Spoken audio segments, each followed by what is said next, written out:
Hello, y'all. So, today for our reading lesson, we're going to go through some of the workbook pages that are in your iReady book. But before we do that, I wanted to kind of go through some other things that you're going to be required to do this week, as well as some extra resources that will help you learn the material. So, what's going to be required this week will be the workbook pages that are on your virtual learning board, as well as the iReady online lesson and quiz. That is on iReady, where you'll log in through Clever, and you'll complete that just like you would if we had our choice boards going at school. And that will be due Friday.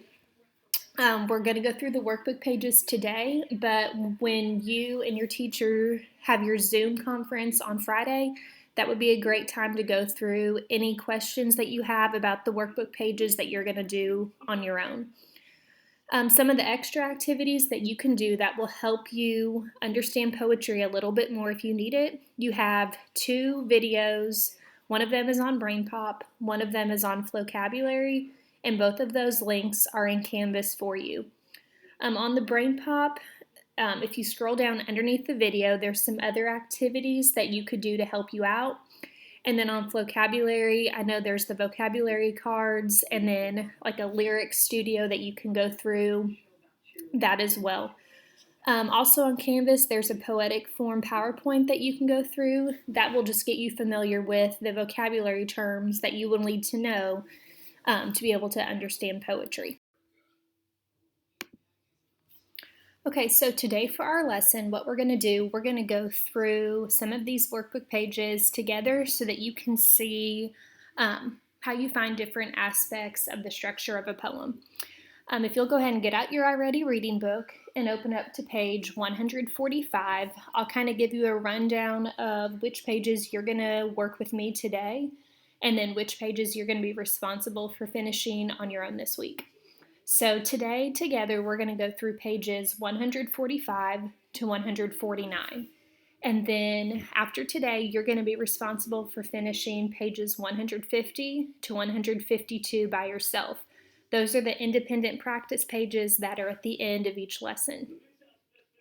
Now, even though you have to do those 3 pages by yourself, Friday during those Zoom calls would be a great time for you to go through those pages with your teacher. You can ask her any questions that you have, and not only will she be there, but your classmates will be there also. So it'll almost be like we're in class together, where you can have a discussion and bounce ideas off of each other. But for today, what we're going to start with is page 145. And if you look at the top, it says, "A poem is a little like a photograph. It captures an important moment or expresses a strong feeling. To get the most out of a poem, it helps to know that poems have a special structure or a type of organization. Structure can refer to how the lines or ideas of a poem are organized. Each line and stanza has its place. You need to put together the meaning of all of the individual lines to find the theme or message that the poem is trying to convey. And convey is just a fancy word for what's the poem trying to teach you. Because you remember, every other piece of writing that we've read this year, the theme is the message or the lesson that it's trying to teach you. So if you look here, before we even read this poem, I'm going to look here at the different stanzas. So if you think of a stanza almost like a paragraph, it's going to help you out. So I notice here, this is my first stanza. So what I'm going to do, next to that, I'm just going to write a number 1. Okay, and that's grouped. There are 3 lines in that stanza. If I come down to the next stanza, it also has 3 lines within that. So since that's the second stanza, I'm going to number it 2. And then down here, this is your third stanza, and it also has 3 lines that are within it. And if you look down here in a minute, we'll go through this, but they've labeled the stanzas below, so it's going to be helpful that we have them up here as well. Okay, so let's go ahead and read through this poem, paying close attention to its meaning and its structure. It says, "A boat beneath a sunny sky, lingering onward dreamily in an evening of July. Children 3 that nestle near, eager eye and willing ear, pleased a simple tale to hear. Long has paled that sunny sky, echoes fade and memories die, autumn frost have slain July." So it says, how is the poem organized? What is the poem's message? So if you notice here, it's organized into 3 different stanzas, and like we said, there are 3 lines within each of those stanzas. Down below, what they've done, they've already filled in the main ideas of each of those stanzas. So stanza 1, it's talking all about the boat, and the main idea is that a boat drifts peacefully as night draws near on a warm July day. Stanza 2, where it says, children 3 that nestle near, eager eye and willing ear, pleased a simple tale to hear. The main idea of that stanza is that children gather happily to enjoy a story. And then for stanza 3, which we labeled, it says, the main idea of that stanza is that cold autumn weather has destroyed summer fun. And each lines of that poem contribute to the overall theme. And at the bottom there it says, taken together, they convey or they tell you that the message is that the speaker has fond, pleasant memories of summer and misses the fun and peacefulness of July. Okay, the next page is page 146 if you turn the page. And on this page, I'll go through this with you as well. It says, read the poem below in which the speaker talks about things that he likes. As I read through this poem, I'm going to look at the way that the different lines are organized, and I'm going to think how many stanzas that this poem has. This poem is titled Motto by Langston Hughes. I play it cool and dig all jive. That's the reason I stay alive. My motto, as I live and learn, is dig and be dug in return. So if I look through this, I notice that there are 2 different stanzas. I have one, let me get my text box here. I have one up here, so I'm going to go ahead and label that with a 1. And then I also have one down here, so I'm going to label that as a 2. Okay, and at any time, like if I'm going too fast for you, you can go ahead and pause your video, fill in what you need to, and then resume it.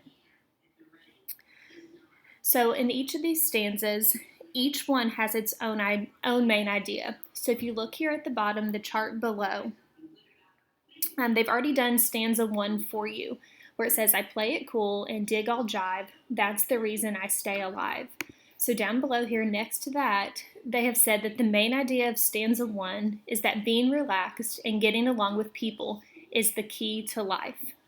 Okay, so now what we need to do, we need to go back up to stanza 2, read through it, and try to decide what we think the main idea of that stanza is. So this one says, my motto as I live and learn is dig and be dug and return. So if I go through there, I can use what I see within that stanza to kind of put things together for the main idea. And as I read through that stanza, I think that the main idea of that is that the speaker has found that if he respects others and is kind to others, then others will respect and be kind to him. So just like they did with stanza 1, I'm going to go into this box here and I'm going to type, remember, after I have typed it all, if you want to pause the video so that you can fill in that box for yourself, that would probably be a good idea. So to respect others, and you will be respected. Okay, so now that we have the main idea of both of those stanzas, we have to kind of put these together to come up with what the theme is or what this poem is trying to teach us. Because the title of the poem is Motto and the main ideas have to do with getting along with people, I can use those and try to think that the theme has to do with interacting with people. So if I know that getting along with people is the key to life, and then kind of like the golden rule, respect others, you will be respected. The theme is probably something along the lines with people who are kind to others will be treated kindly. Okay, the next page we're going to work on is page 147. And this poem is titled The Heart of a Woman by Georgia Douglas Johnson. And this is actually a very old poem. It's written by an African American woman in 1918. And this is a time in history before women's suffrage, before women can vote, before women had equal rights at all. So that's something that you need to keep in mind as you read through the poem so that we can kind of use that information to help us understand the theme. So as we read through this, we're going to do the same thing. We'll number our stanzas, and then we're going to underline some aspects of the poems within those stanzas that are going to help us understand the theme a little bit better. Okay, the heart of a woman. The heart of a woman goes forth with the dawn, as a lone bird, soft winging, so restlessly on. Afar o'er life's turrets in vows does it roam. In the wake of those echoes, the heart calls home. The heart of a woman falls back with the night and enters some alien cage in its plight, and tries to forget it had dreams of the stars, while it breaks, breaks, breaks on the sheltering bars. Okay, so I think this one's going to be a little bit easier if we kind of go through it stanza by stanza. So I have my text box here. I'll drag it here, and we're going to label that as a 1, because if we think of that almost like our first paragraph, all of those lines are going to have similar meaning that are going to help us with the theme. Over here on the side, it says that each stanza conveys or tells us a different feeling. We need to go through here and underline at least 2 details in each of these stanzas that will help create the feelings that the author is trying to convey. So if I look through the first line here that it says, the heart of a woman goes forth with the dawn, I'm going to take this and underline goes forth, because that gives us a feeling that's going to help us with the theme. If I also look through here, I notice in the third line of this stanza where it says, afar o'er life's turrets, I'm going to underline that as well. Okay, and I'll give you just a minute to get caught up with that.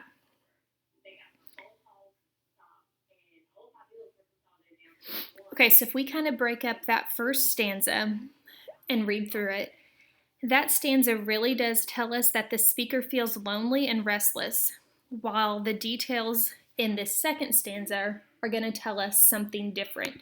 So what I'm going to do, let me get my text box here.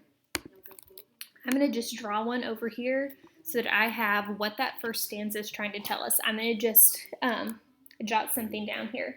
So I'm going to write, speaker feels lonely and restless.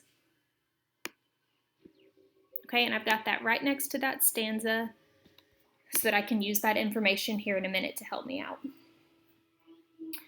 Okay, if we go down to the second stanza, I'm going to take my text box.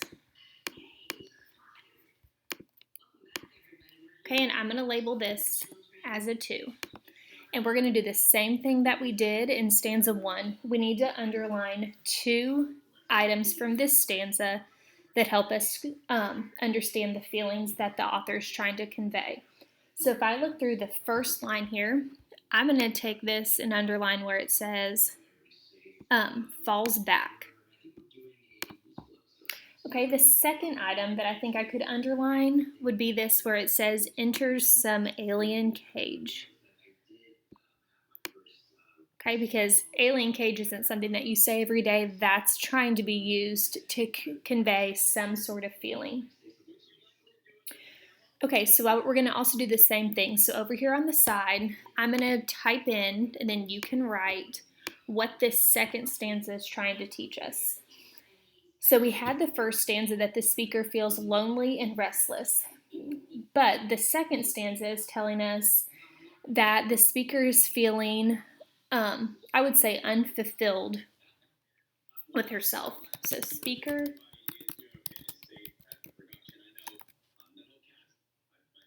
unfulfilled.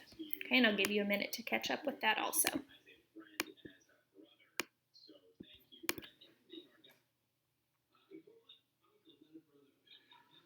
Okay, so now that we have those, we're going to jump down here to this multiple choice question. And this hint on the side is just giving us a hint of what we need to look for to be able to answer this question.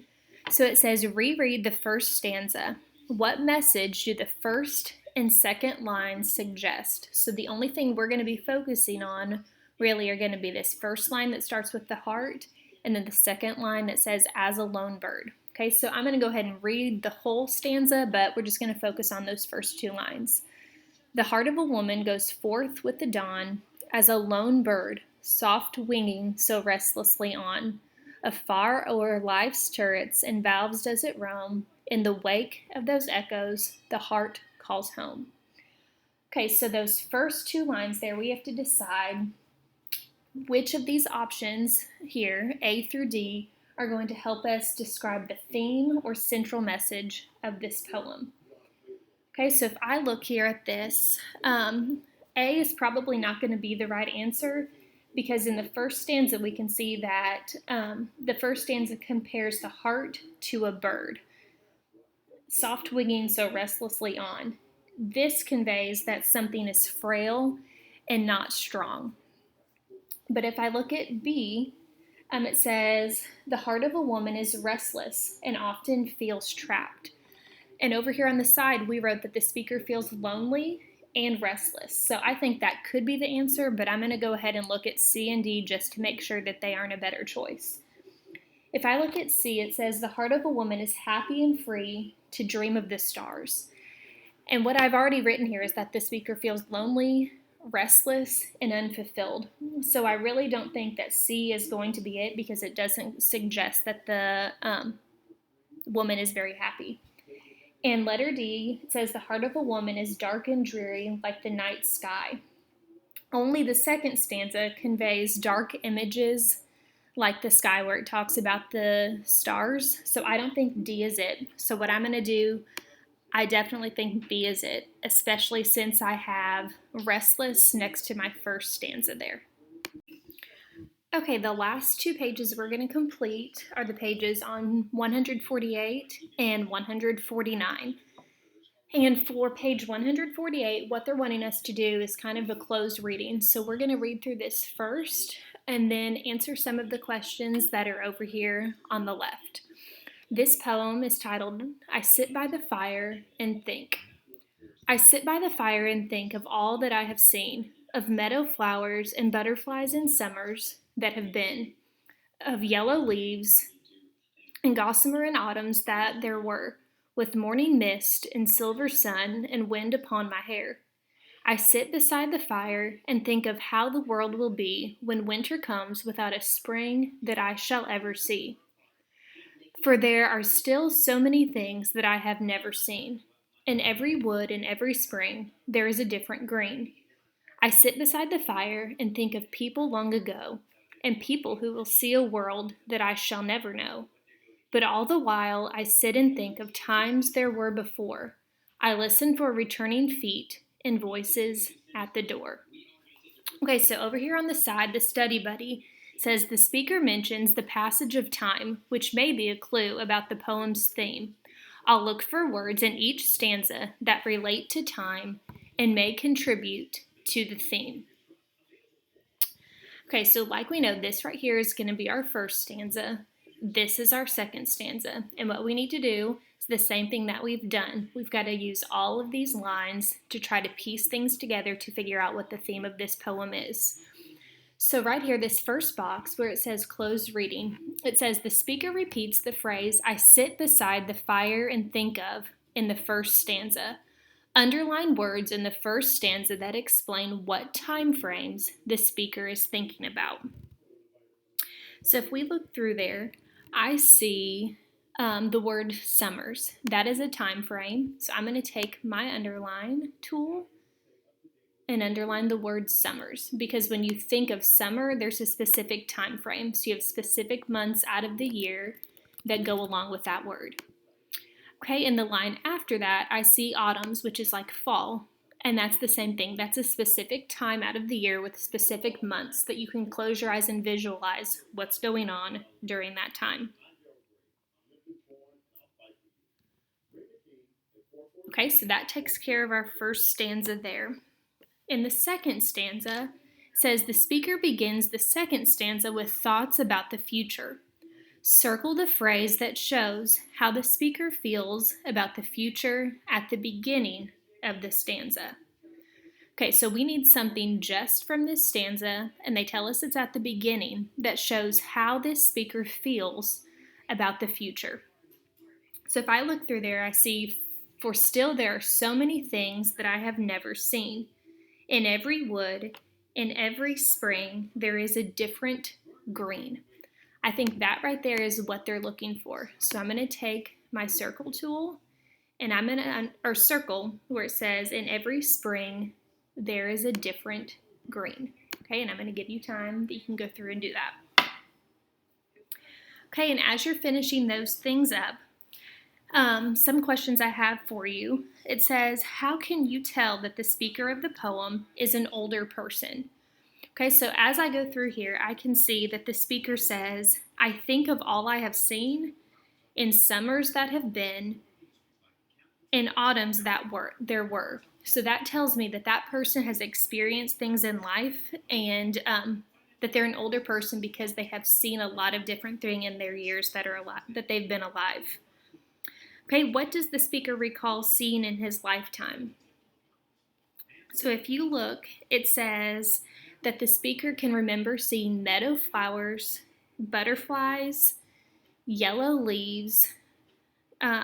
We have gossamer, a morning mist, and silver sun, and wind upon my hair. Okay, what does the speaker imagine when he thinks about the future?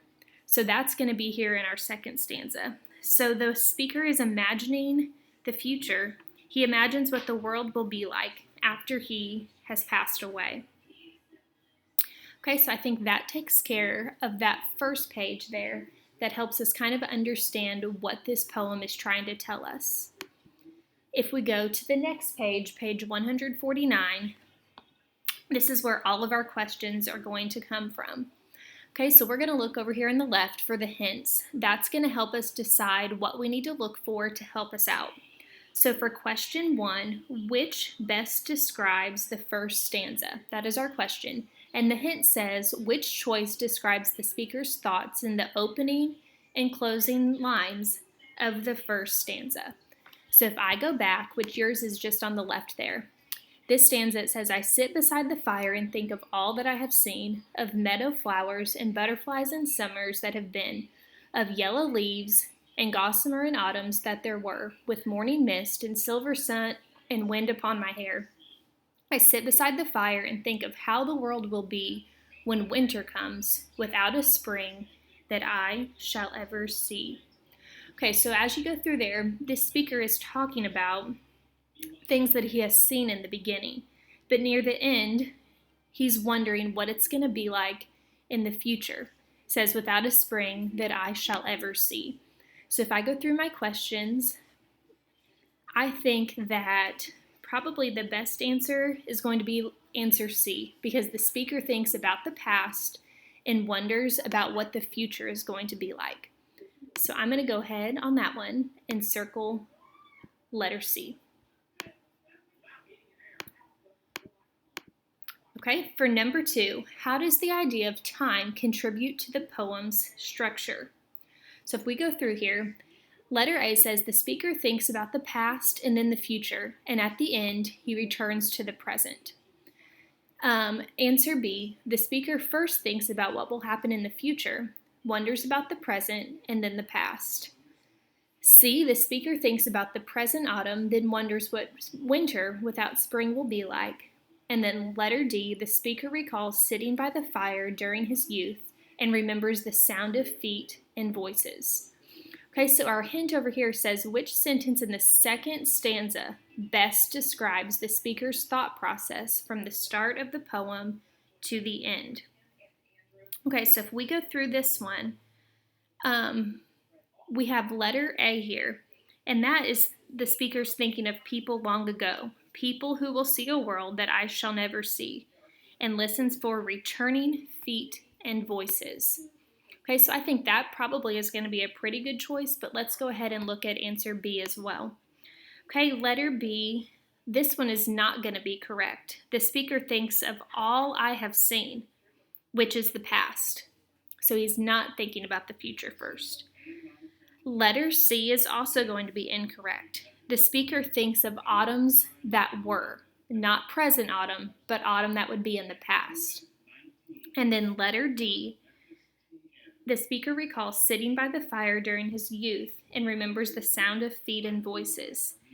This is also incorrect. The speaker listens for returning feet in the present. So for number 2, I think that the best choice that we have there is going to be answer A. So let's go ahead and circle that one.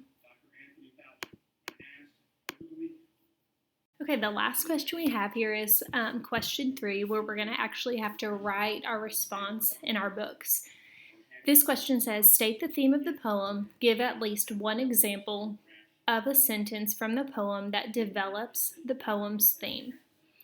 Okay, so after we've read all of this, we understand that the speaker is an older person that has lived life and has lots of experiences throughout their lifetime. So we can use that to help us figure out what the theme is. If we go back in here, it tells us all of the things that the speaker has seen throughout their lifetime. It talks about things they have never seen, and then kind of what they're wondering, what the world will be like when they're gone. So what I'm going to do, I'm going to type mine over here in this open space so that you can see it. And once I have it all done, I would go ahead and pause your video so that you can either fill it in your workbook, or if you're looking on Canvas, you can write it on notebook paper so that you have it.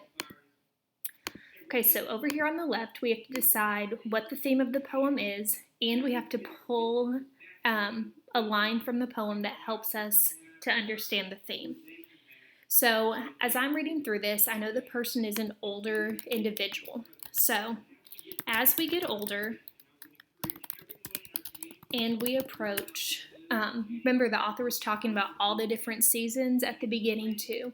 So think of winter, that's cold, it's at the end of the year. So as we get older and approach the winter of our lives, so near the end of it, we can think about our past that we have lived through, all the things that we remember seeing and doing, and